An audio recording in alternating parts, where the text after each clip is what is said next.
Hi, I'm Thomas Duggan, and this episode I'm going to be talking about perfectionism.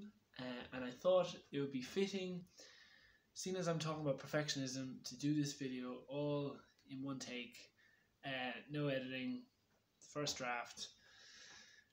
Yeah, just to drive my perfectionist tendencies crazy and just to be very fit into the subject. So, apologies for all the mistakes and going back on myself, but this is it. Here we go. So the first thing I want to talk about is this YouTube channel called CinemaSins. Now, CinemaSins is a YouTube channel that exclusively produces videos that highlights the mistakes in popular movies. So if it's a particularly bad movie, it could be about 20 minutes long, and they're quite comprehensive in their movies. They go through with a fine-tooth comb and they highlight every single mistake. And they do this with tons of movies. They have tons of videos. And at first I thought this was very pessimistic, kind of highlighting all the errors of everyone's favorite movies. But after going through the different movies they review, I realized that the kind of wider message, or the deeper message, is that there is no such thing as a perfect movie. For example, they not only review terrible movies, which is easy pickings, they also review movies that are highly popular with critics and the public. For example, they review The Dark Knight, Pulp Fiction, and The Matrix, which funnily enough have much shorter videos. They're only like 3 minutes compared to some of the worst movies that have 20-minute long. And I think it is a good message because it shows that there's no such thing as a perfect movie. These movies, Dark Knight, Matrix, Pulp Fiction, are hugely successful, and even they have mistakes. And I think that's very liberating to the artist. In a similar vein, in other artistic areas, for example, literature, music, and plays, there's a similar message. For example, Yesterday, the Beatles song, was one of the most famous songs in the world. It is the most covered song in the world, so you would think it would be safe from criticism. And yet there are those who say, well, is it a good song? You don't find anything about the backstory, you don't find anything about the resolution, we have no idea what happened before she left, we have no idea what happened after she left. By the way, this is not my opinion, I really like the song. But you can kind of see their point of view. When it comes to literature, if you're a Lord of the Rings fan, you might be sick and tired of defending the story against the huge plot hole of, why didn't they just get on the back of the eagles and fly the ring to Mordor and then drop the ring in Mount Doom? That would be it. Story over. All that hassle removed, over in 20 minutes. Why didn't they just do that? That's not the point. Okay, let's talk about plays. The play Hamlet is over 400 years old, so you'd think it has stood the test of time, and yet there are people on the internet who ask certain questions like, how come Hamlet and the guards can see the ghost but Gertrude can't, and how come the pirates who've captured Hamlet and are dedicated to a life of crime, once they realize he's royalty, instead of holding him for ransom, instead they go out of their way to return him safely home? It's not really the pirate life. Sounds like they just turned into taxi men just for Hamlet.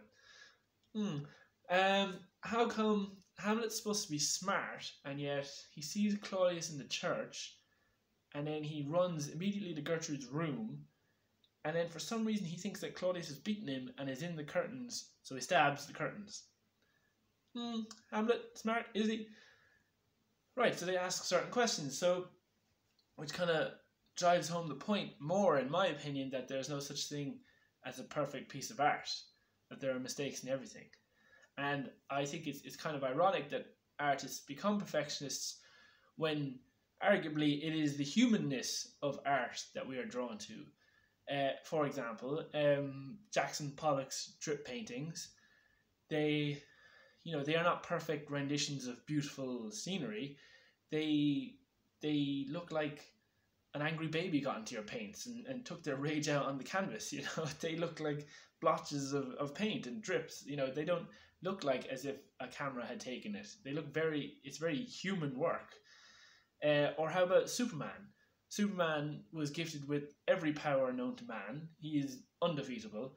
You know, any fight he comes up with a villain, he wins easily. You know, there's no way you can't beat him for speed because he's got 100% speed. You can't beat him for strength because he's got all the strength. So they had to bring in kryptonite to make him interesting. They had to make him a bit more human and give him a weakness to make this story anyway interesting. Furthermore, Batman, deeply flawed. Dumbledore can't trust himself with power. Sherlock Holmes, they had to give him a drug addiction. Or how about Hamlet, the character? You know, arguably the reason why Hamlet the play is over 400 years old is because Hamlet the character is such an enigmatic mess. He's such a confusing mixture of human emotions. You know, he's procrastinating, he's contradicting himself, he can't act. You know, all these very human traits. Now, to kind of change tact, Andrew Price did this great talk about the habits of highly effective artists. And one of his points, he starts talking about perfectionism. And he talks about how much time he spent drawing. So he reckons that he spent about 60% of his time drawing. 60% of the time he spent drawing, he can attribute to 90% of his learning. But 40% of the time he spent perfecting, he can equate to 10% of his learning. Now, perfecting as in tasks such as zooming in really close to the canvas and making a marginal change to like the shade of the color to a microscopic section of the drawing. A change you'd probably have to be looking for just to notice. So you have to ask the question, you know, 60% to 90% and 40% to 10%, is it worth the effort? You know, that last coat of varnish, is it worth the change? You know, does it make a big enough change that the audience are going to appreciate it? And you know, it's potentially that last coat of polish is just for the artist to make them feel better about their piece. Now, you might be thinking, you know, there are all these famous perfectionists out there, you know, and you might be thinking, well, if it worked for them, you know, it could work for me. So why shouldn't I become a perfectionist or develop perfectionist tendencies? And I think to counter that argument, I have this really great quote here from Brené Brown, where she distinguishes the difference between perfectionism and striving to do your best. So here it is. Perfectionism is not the same thing as striving to be your best. Perfectionism is the belief that if we live perfect, look perfect, and act perfect, we can minimize or avoid the pain of blame, judgment, and shame. It's a shield. It's a 20-ton shield that we lug around thinking it will protect us, when in fact it's a thing that really is preventing us from flight. So, a very important distinction to make, that perfectionism does not necessarily mean greatness. And for those who are considering becoming or developing perfectionist tendencies, should probably consider the drawbacks as well. You know, are you willing to scream at someone for not using the right shade of magenta? Are you willing to have a mountain of work constantly because you're not willing to trust anyone, you're not willing to delegate?